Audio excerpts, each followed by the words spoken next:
Suevo Kangani is a hairdresser in Togo's capital, Lomé. He says police often crack down on opposition supporters in Bay neighborhood where he lives, breaking into their homes and beating them. Kangani, along with hundreds of other Togolese, have been calling for the removal of President Faure Gnassingbe. They don't want to leave power, and we are starving in the country. Now we are bold and we'll move forward despite the fact that we are most of the time beaten by policemen. The protest started in August, as Togolese took to the streets to demand presidential term limits be reinstated. At least 2 people were killed.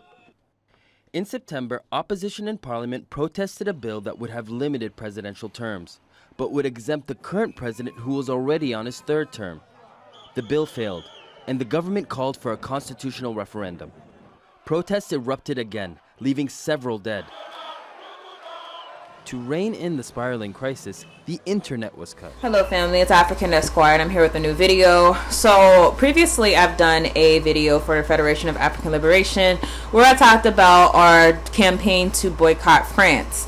The reason why we are calling on people who believe in African liberation to boycott France, and specifically products that come from France, is because France is the major, or not the major, but really the most unapologetic colonialist in Africa. They're not necessarily the most expansive colonialists, they're not necessarily the most effective colonialists, but they're certainly the one who is doing acts in African countries that are by no question colonial acts or colonial laws. For example, French former colonies have to use the CFA franc, and this is a currency that is put in place by France. They also have to deposit 60% of their national reserves into the French Reserve Bank. They also have to go to France in order to get permission to use their military to do certain exercises. There's a whole list of things that I've talked about in my previous video that France forces their former colonies to do in order to maintain dominance over the region of former France, or I don't even like the word francophone, but really just former colonized countries that were colonized by France. One of the colonies, former colonies, is Togo. Now, if you don't know, Togo is undergoing a revolution. France put in place a dictatorship that has existed into this day, and it is over 50 years old. The leader of the Togo dictatorship is Faure Gnassingbe, I believe is how you pronounce his name, and basically he is a French puppet, meaning he does things to the people to oppress them. He does things to really enslave them in their own country without allowing them any access to economic freedom.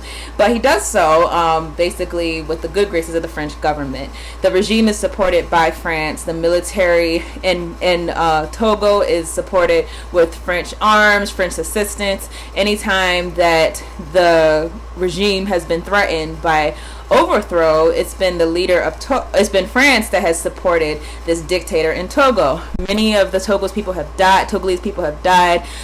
They have not been able to have self-determination, and this has all been supported by France. France, which also purports to be a human rights champion, for some reason feels that they are justified in allowing this regime to continue to oppress the people. And we know the reason for that because the former French president has said previously that France is dependent on Africa in order to maintain its domination. Without Africa, France will not have the luxuries. They will not be able to survive in this current economy that is really ruled by the United States and China. So there's a reason why France is so desperate to maintain control over their former colonies.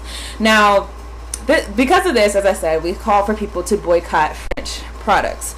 I do want to give the update that the people in Togo are being starved out. The people who are revolutionaries are being starved out in their own country, and they do not have access to funds. So this video that I'm about to do, I would just say that if you are someone who is touched by the fact that the people are saying no to neocolonialism, they're saying no to the torturous regime that is in place, please donate to a organization that is fighting neocolonialism. In particular, I'm going to say the Togolese Civil League is one organization that you can donate to, and you can look them up. I also put a link in the description box. You can look them up and make sure that they're legitimate for you.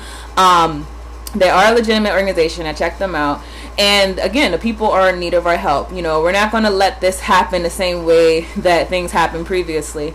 The reason why colonialism and neo-colonialism can exist even whenever people have revolutions is because a lot of times the people having a revolution are on an island, and there's no one around them who's going to help them. There's no African country that's neighboring that country that's going to say, hey, yeah, we agree with you.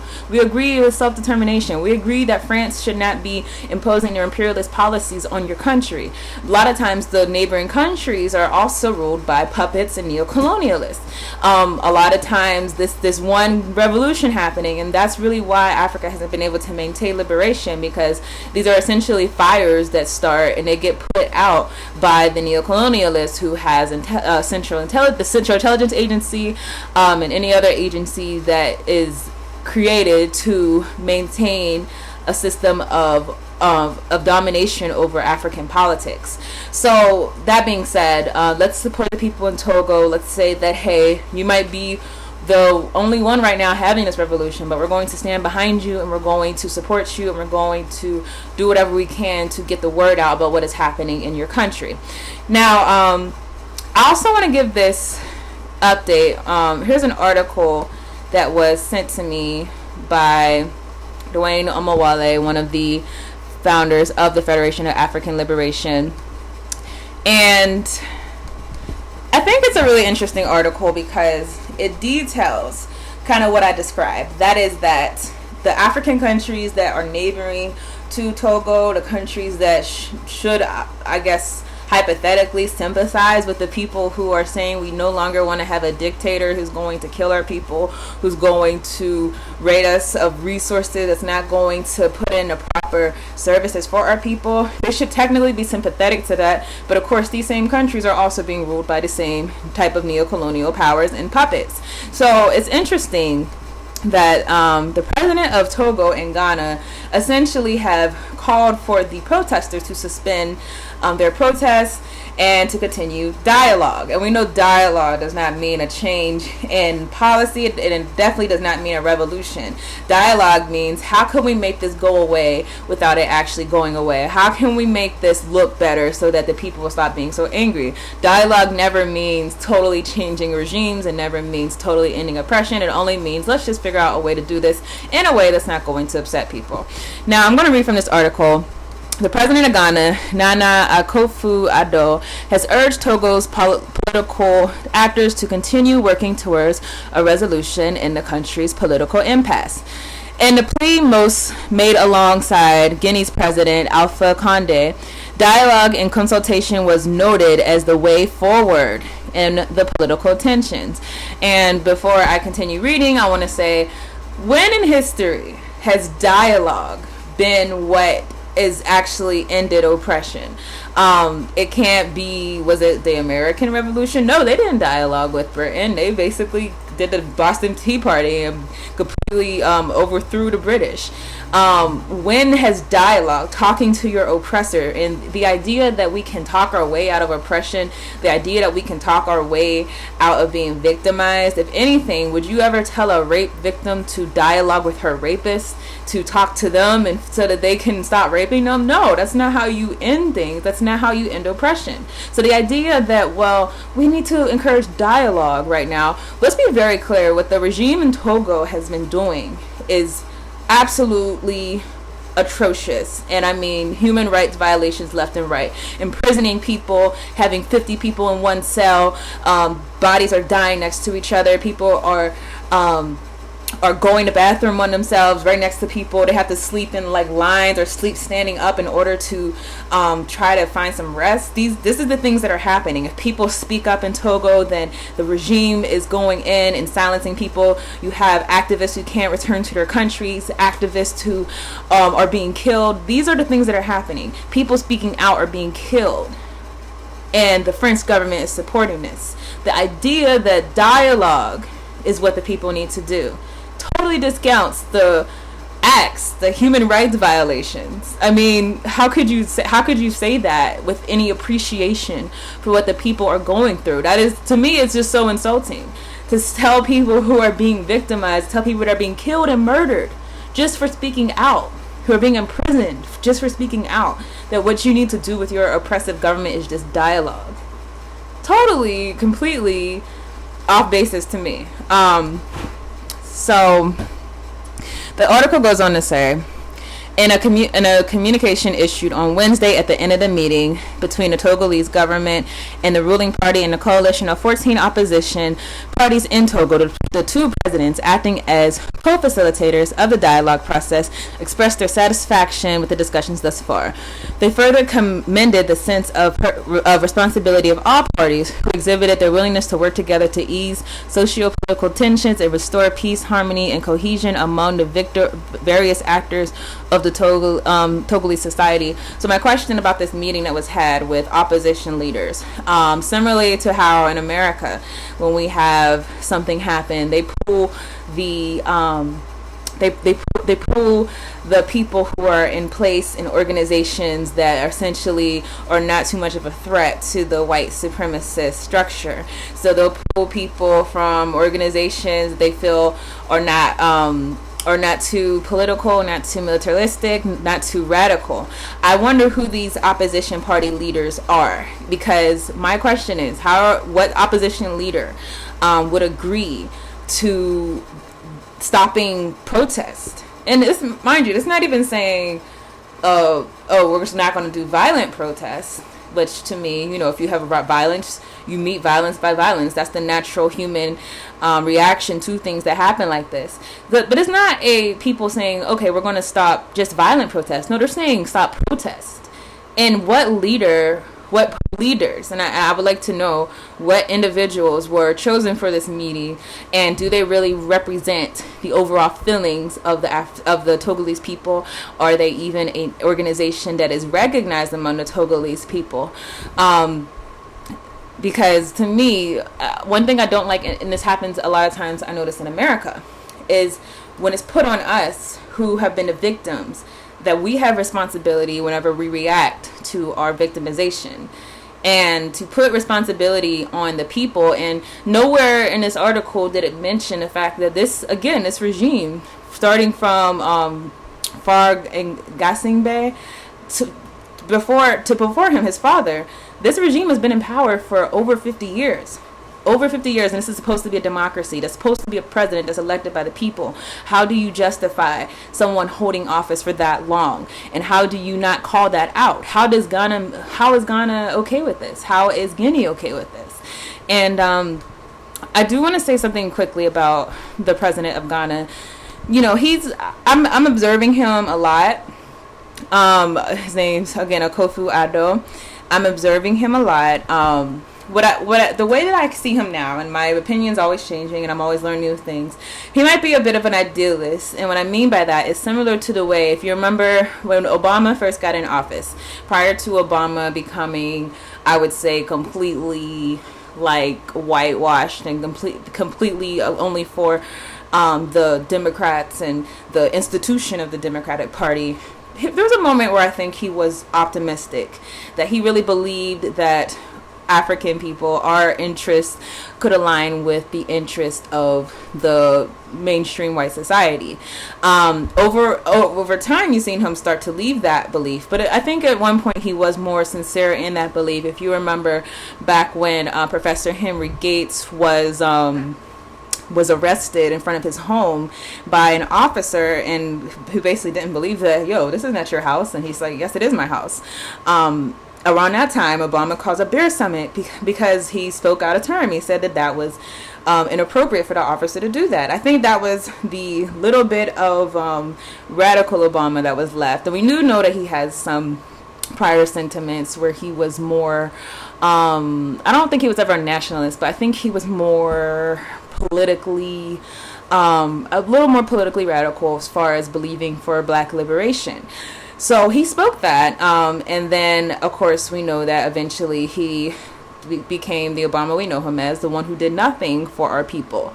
The reason I point to him and say that I think they're similar, I think the President Obama of Ghana is very optimistic, and you can tell from some things he's doing that I do think that he wants there to be a day where African people are not beholden to the interest of Europeans. I do think he wants African unity. From what I've observed, I don't think he knows what that takes. I don't think he knows what that takes for African people to gain control of the same industries that are owned by the European powers and now Chinese powers. That means that a lot of times you do have to do things like Julius Malema said in South Africa. You have to have things like land expropriation without compensation. You have to take these industries without promising compensation in order to ensure that you can move forward as a country that is really practicing self-determination. And the only reason I do say that, I think there's parts of him that are sincere. I noticed, if many of you know, the Ghana government had a military deal with the United States, where the United States would have a military base in Ghana and have certain operations going on. A lot of people in Ghana were disgusted and they were protesting. They said, how could you allow this to happen? But what he said was, and I thought it was interesting, this thing has been happening already. If anything, I'm the one that put it out in public, the president of Ghana. He's the one that said, no, if y'all want this deal, let's put it out and let Parliament vote on it, instead of doing what prior presidents have done, and that is to make this deal behind the back of the people, never disclose it, and to, of course, pocket money that he gets from the deal. Instead, he chose to put it into Parliament because he felt like the people should vote on it, which, although, it was still a horrible deal to allow this country to have a base in your country. I love to see Ghana have a military base in America. But even so, you have to at least commend that he was at least not too much of a snake to the people, that he would do this in secret, that he felt like the people should know about it. The other thing is, the president of Ghana did a speech with the French president, where he basically says, this very nice that the French are giving us money for this, that, and a third, but we need to stop being dependent on France.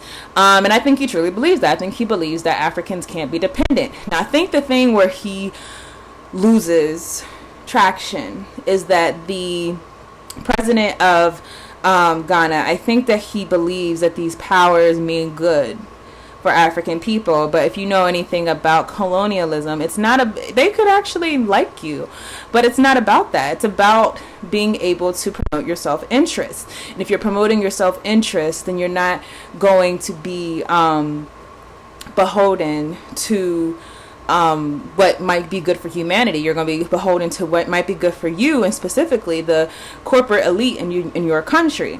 So I just wanted to put that in there just to say that the president of Ghana, he probably means this sincerely. He probably sincerely believes that dialogue is what's going to change. I don't know what he's basing this off of, because dialogue has never changed any type of oppression or system of oppression, but I think he sincerely believes it, and he wants there to be dialogue that does change what happens. And it's unfortunate that he believes that, because all you have to do is observe. All you have to do is see what happens whenever people start speaking about self-determination. And, he should have looked back at that video and see the face of the French president. He was not having it, hearing an African man saying, we don't want their help. So, just moving on. So they said that they urge the security forces to ensure that they carry out their law enforcement missions with professionalism in compliance with the laws of the land. And these are laws of the land that we know, of course, were put in place by neo-colonialists. So why do we validate the laws of colonialism? Why do we validate the laws that are allowing the president to maintain power for over 50 years? And that's the crazy thing. The law said that he's not supposed to maintain power, but I believe he changed the laws to allow him to remain in power. So does changing the laws against the will of the people, we still have to adhere to these laws? That doesn't make sense. So Will is commending the Togolese government for the appeasement measures already taken, including the release of persons arrested during demonstrations held by the opposition. President Akufo-Addo and President Condé invited the government to study the possibility of extending the right to demonstrate to the entire national territory in agreement with opposition parties, and with the aim of guaranteeing freedom of demonstration as well as the security of property and persons. Now, that's basically the end of the article. Again, I want to know, nowhere in this article does it mention that the Togolese government is a is not valid, is not a legitimate government. Instead, all of the attention or the onus is put on the people who have been protesting and calling for the government to leave. And if that's what the people want, there's no degree of dialogue that's going to allow this. And there's no degree of laws that's going to allow it. If the government's still the same government, then the situation, the power situation is still the same. So, again, I want to just encourage people, keep tabs on what's happening in Togo. More importantly, and I want to really emphasize this, please donate. I'm certainly going to donate. I ask that all of us donate. Again, I'm giving a link to one organization. Now, you might not be able to donate $10. You might not be able to donate $20. But when I tell you, in Africa, the American dollar, it does mean a lot more than what we might be used to. When I was in Ghana recently, the Ghana currency is cities. So if you, and cities, or one city is worth about 4.5, or a dollar is worth 4.5 times a Ghana city. So when we gave people a dollar, it meant something to them. So if you're not able to donate a lot, don't let that, the fact that you can't donate as much as you want to, don't let that be the thing that keeps you away. Because even if you donate $1, if you donate $5, if you donate $20, all of this means something to the people. All of this is significant to the people. Don't let the American system where they make you feel like if you're only giving a little bit away, then it's not anything. All of this will absolutely do something for the opposition in Togo. So please keep the Togo people in mind. Please donate to this organization or any other opposition organization. And I hope you all, again, will keep tabs on the situation in Togo. And I will see you on another video.